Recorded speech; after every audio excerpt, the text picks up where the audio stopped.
المكرونه بتاعتي طلعت، المكرونه البشاميل طلعت اهي ما شاء الله. المكرونه البشاميل الجميله. بسم الله. ازيكم عاملين ايه؟ اخباركم ايه؟ النهارده يلا بقى نحضر الغدا مع بعض. وحشتني جدا وقفه المطبخ معاكم. يلا هنعمل مكرونه بشاميل. يلا نقول بسم الله ونبدا نحضر الغدا. لو اول مره تشوفوني، انا مامة عمر. دعموني بلايك وكومنت منكم يشجعني، وسبسكرايب للقناه لو عجبتكم. وبحبكم كتير كتير، واهلا باخواتي اللي موجودين واللي انضموا لينا. اتفضلوا يلا بقى نعمل الغدا مع بعض. المكرونه البشاميل من احلى الاكلات، ومفيش اتنين تقريبا بيختلفوا عليها. معايا لحمه مفرومه، معايا كيلو من اللحمه المفروم. طبعا انا هعصجها وممكن اعمل جنبها جلاش، يعني هنشوف هنعمل ايه. خليكم معايا لاخر الفيديو. معايا لحمه مفرومه، ومعايا مكرونه، ومعايا اللبن عشان خاطر البشاميل، ومعايا دقيق، ومعايا التوابل، ومعايا بيض. معايا هنا حله فيها سمنه وبصل، هنعصج اللحمه مع بعض. وفي نفس الوقت معايا حله تانية هي فيها سمنه. هعمل هحط فيها دي دلوقتي ونعمل البشاميل.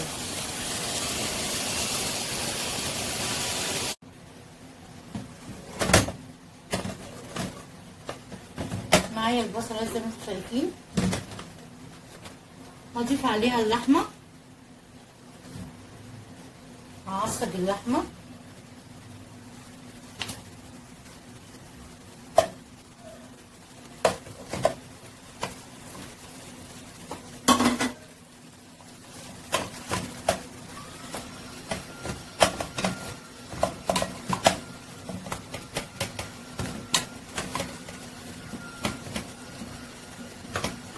معايا حله هي فيها سمنه، هعمل فيها ايه؟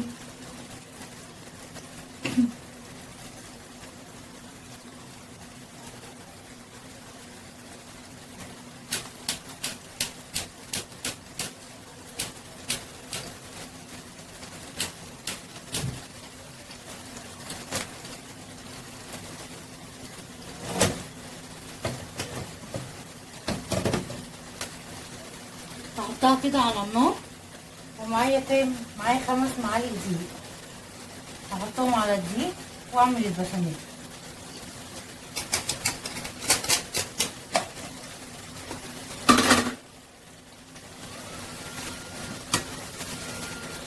نقلب اللحمه.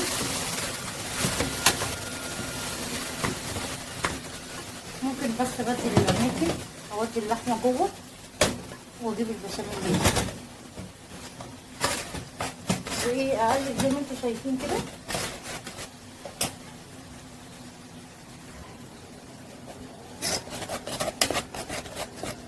لحد ما يبقى ايه، لونه ذهبي معايا. وايدي باستمرار كده فيه عشان ما يكلكعش. اول ما ياخد لون ذهبي هضيف الحليب عليه او اللبن زي ما بتقولوا، انا بقول حليب لبن حسب ما انتوا ايه بتسموا. وناخد الجناب شوكولات دي ده كله، نلم كل دي اللي في الحله عشان ياخد لون معايا. هنا معايا كيلو من الحليب او كيسين بخير، وزي ما انتوا شفتوا. يعني عايزين تحطوا لبن بلدي ماشي، حليب بلدي ماشي، زي ما بيسموا. عايزين تعملوا زي كده ماشي. وبسرعه جدا نقلب عشان ما يكلكعش مننا.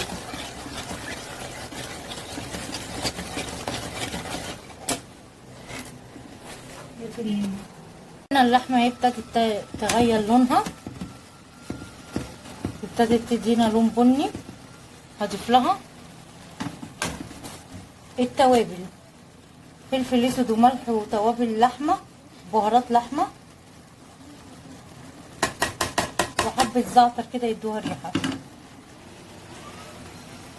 واقلبها كويس جدا من فوق لتحت كده.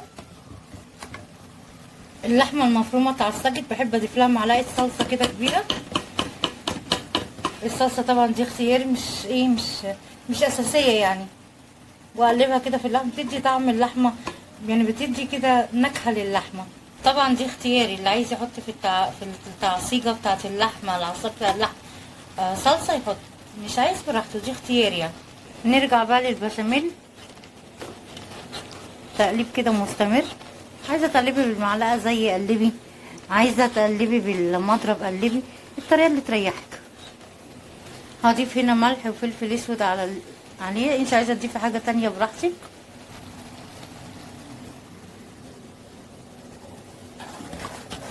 القوام بتاعه كده بقى مناسب، لان ما تنسيش ان احنا لما نطفي عليه هنسيبه يبرد هيتقل برده تاني. فكده القوام بتاعه كريمي ومناسب جدا. هبدا اطفي عليه البوتاجاز خلاص.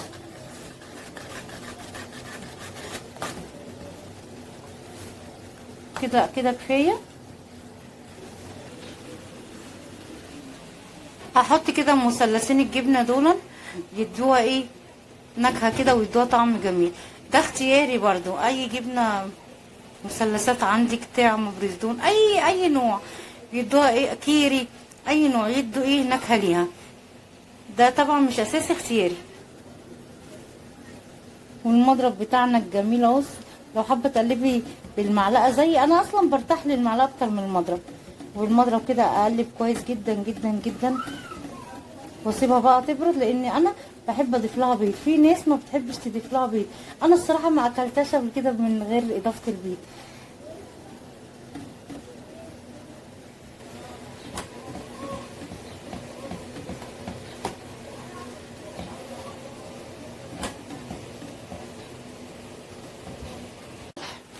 دي الميه بتاعت المكرونه اللي نسلق فيها المكرونه. زيت،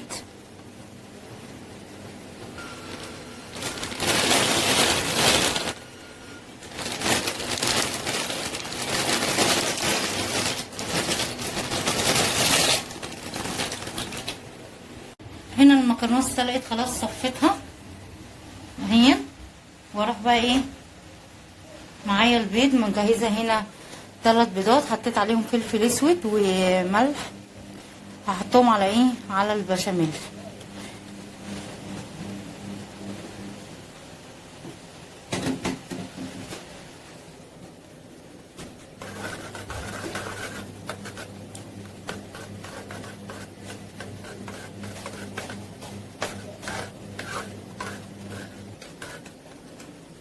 انا بقى جبت صينيه، وهاخد كده كبشه من البشاميل احطها في ايه، في الصينيه من تحت. ممكن اخد كبشه كمان.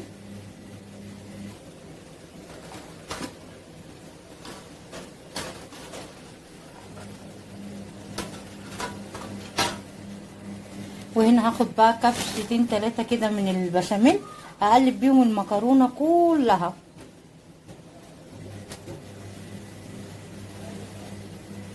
عشان تبقى ايه المكرونه شاربه من البشاميل. هاخد ايه نص المكرونه كده احطها في ايه، في الصينيه من تحت.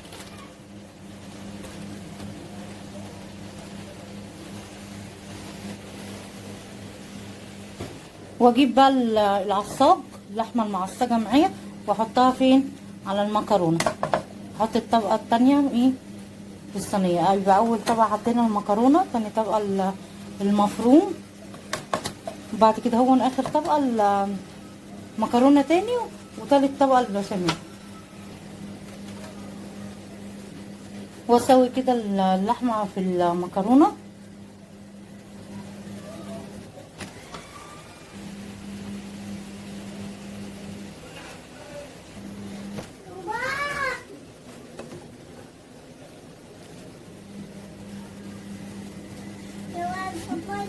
مالك يا عمر، ايه اللي مضايقك؟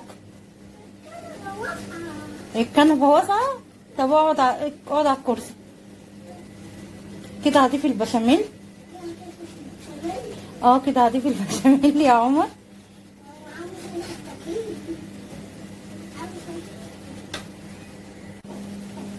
هنا بقى معايا زي ما انتم شايفين كده بيضايه عليها فلفل اسود وملح، وهحطها ايه على المكرونه من فوق. طبعا والله العظيم كان نفسي واتمنى ان انا احط للمكرونه جبنه موزاريلا، لكن والله بعت للسوبر ماركت ما عندوش. واكتر عندي هنا في المنطقه بتاع 3 سوبر ماركت ما عندهمش موزاريلا النهارده. بس يعني مش هتتاكل، مش هتبقى طعمه، هتبقى طعمه وحلوه وجميله كمان.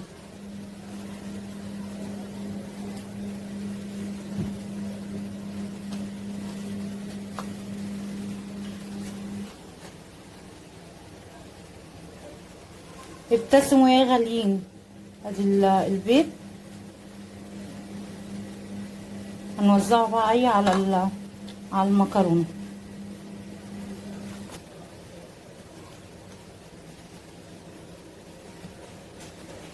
هحطها بقى في الفرن واعمل ايه صينيه الجلاش. معايا لفه جلاش اهي الازهار، لفه الجلاش واحطها كده بالسكينه عشان تبقى ايه قد الصينيه. هي اتقطعت معايا والزيادات دي كلها انا هحتاجها برضو. الصينيه اهي دهنتها كلها سمنه كده. هاخد بقى الجلاش وافرده في الصينيه.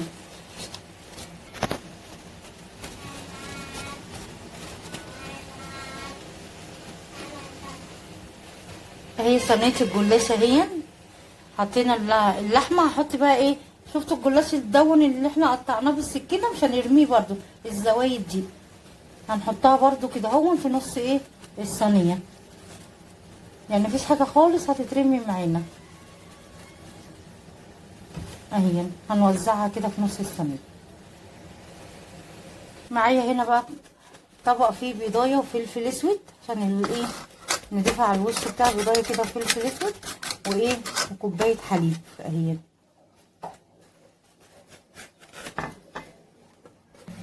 واقلبها كويس جدا، بس انا ايه بحب ادخلها الفرن تتشمع وبعد كده اضيفها ايه عليها كوبايه الحليب دي بالبيضايه بتخلي الوش لونه ذهبي. اهي انا هدخلها الفرن تتشمع بس يعني 3 دقايق 4 دقايق تتشمع، وبعد كده اضيف لها ده هون فوق الوش. هتشوفوا معايا الصينيه بتاعتي كده اتشمعت. هضيف لها بقى اللبن والبيض.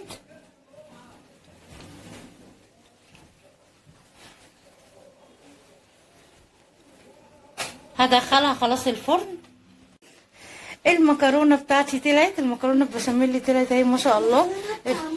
المكرونه البشاميل الجميله بسم الله ما شاء الله، وشها ذهبي وجميل. والجلاش كمان طلع سخنه جدا، الصينيه سخنه. الجلاش طلع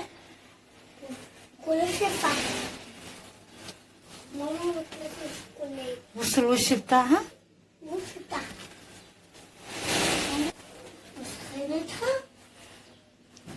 الله الله الله على الريحه.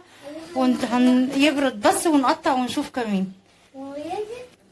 بص عايزه اقول لكم ان هي جوسي خالص. بصوا ما شاء الله الله الله الله. والله العظيم طعمها كمان جميل.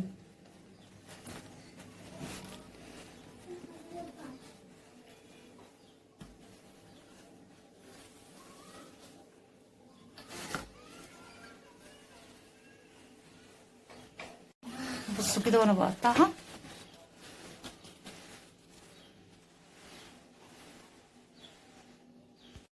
زي ما انتم شايفين كده. انا في الطريق، انا في التاكسي، انا وعمر رايحين النادي، بعمل الاكل وببص في الساعه.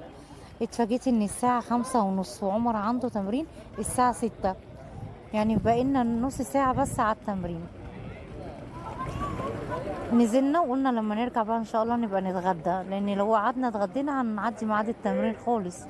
فانا دلوقتي التمرين بتاع عمر في المقطم، فاحنا دلوقتي في التاكسي اهو ان شاء الله نوصل بألف خير، ولما نرجع نبقى نتغدى ان شاء الله. ايه الشياكه دي؟ لف كده ورينا الشياكه. يلا برافو. يلا عشان متاخرين على التمرين. خدها جري جري جري جري. متاخرين متاخرين خالص على التمرين.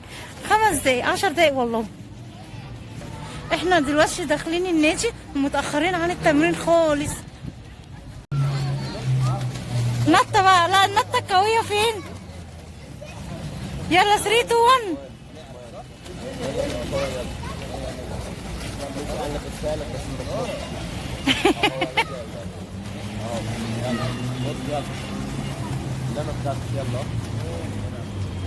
لا ايدي اهو.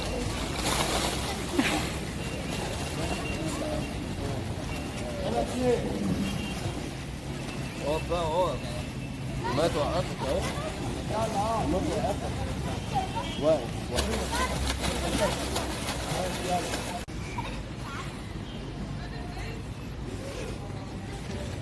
عمر دلوقتي نزل التمرين بتاعه بيتمرن. عايزه اشكركم والله فرد على كومنتاتكم وعلى دعمكم ليا. شكرا جزيلا لاي حد بيعمل لي لايك او بيشترك في القناه او بيكتب لي كومنتي. ما تعرفوش الكومنت دون له اهميه جامده عندي. انا الكومنت دون بعرف انكم قد ايه انتم مبسوطين من القناه، المحتوى كويس، مفيش حاجه مضايقاكم، بتعرف عليكم. فالكومنت ده مهم جدا جدا جدا، واللايك طبعا بيرفع من الفيديو. انا بحبكم كتير واتمنى ان احنا يعني القناه تكون عند حسن ظنكم، وما تكونش انا والواد عمر بنضايقكم في حاجه. وعمر دلوقتي بيتمرن، هو دلوقتي نزل التمرين. احنا المفروض تمريننا الساعه 6، انا جايه 6:15، متاخرين عن التمرين ربع ساعه. هيخلص التمرين بتاعه وهنروح. احنا ما اتغديناش زي ما انتوا شفتوا كده. انا عملت الاكل وخرجت الاكل من الفرن ونزلنا، ما نتغديناش. قلنا لما نروح ان شاء الله نتغدى.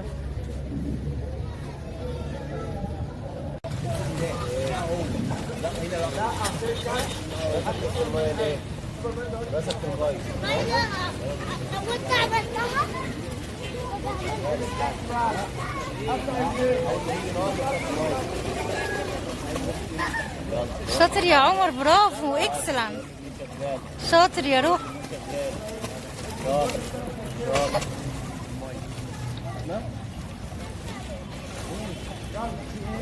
واحدة بقى. اسمع كلام ولا كمان واحدة؟ كمان واحدة.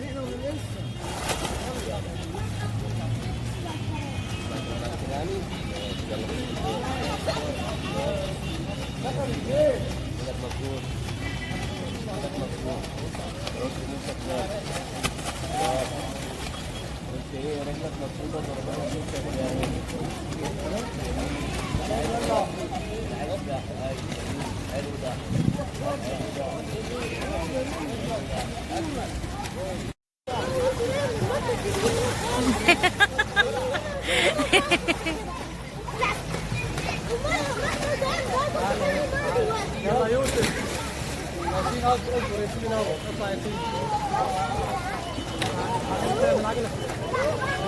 وشك موبايل.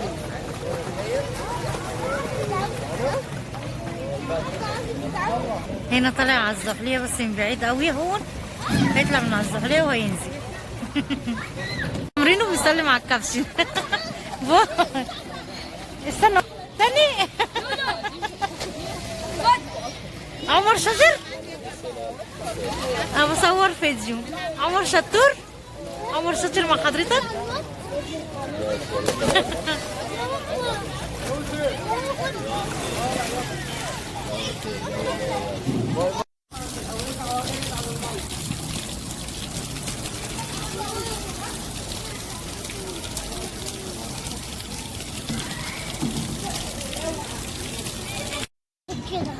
خلصنا تمرين ولبسنا. الكابتن كان بيقول لك ايه؟ يلا عشان نلبس الكوتشي كمان. بيقول لك اعمل رجليك كده، حرك رجليك كده. كان بيقول لك ايه؟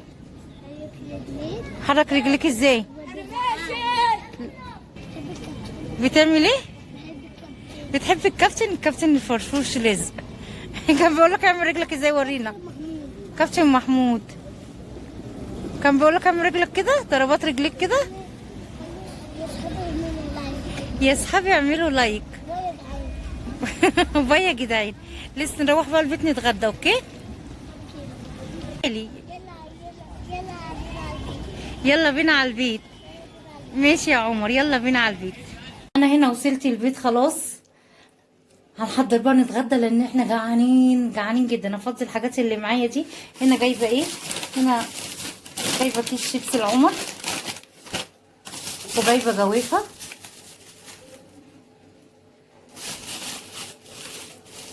وجايبه القرص دي بحبها جدا، بنحب ناكلها بالليل جنب شاي بحليب. وجايبه هنا ايه اوريكم الجلاش اهون.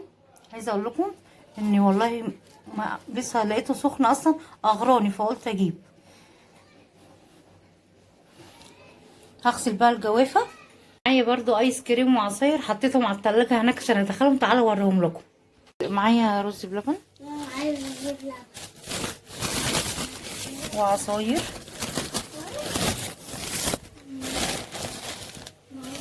ومعايا كمان عصاير، ومعايا كمان ايس كريم.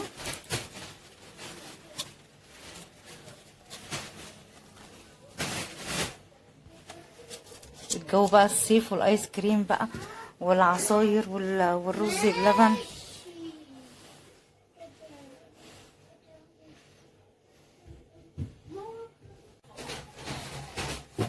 واحب اوريكم كمان قبل اصلا ما انزل النادي، بعد ما طفيت على الاكل وطلعت الصواني من الفرن، غسلت المواعين اللي طلعت، حله المكرونه اللي سلقت فيها، وحله البشاميل، وحله تعصيق المكرونه اللحمه. غسلت المواعين قبل ما انزل. هتغدى بقى لحسن جعانه جدا. اليوم بادئ من بدري وعملت الاكل وغسلت المواعين ورحت النادي، فهتغدى احلى طبق مكرونه بقى بشاميل وجلاش. بصوا الجلاش طالع ازاي، عشان عايزه اوريهولكم. بسم الله. بصوا الجلاش طالع ذهبي وجميل ازاي. راح بقى اكل المكرونه البشاميل والجلاش دي والشيبسي.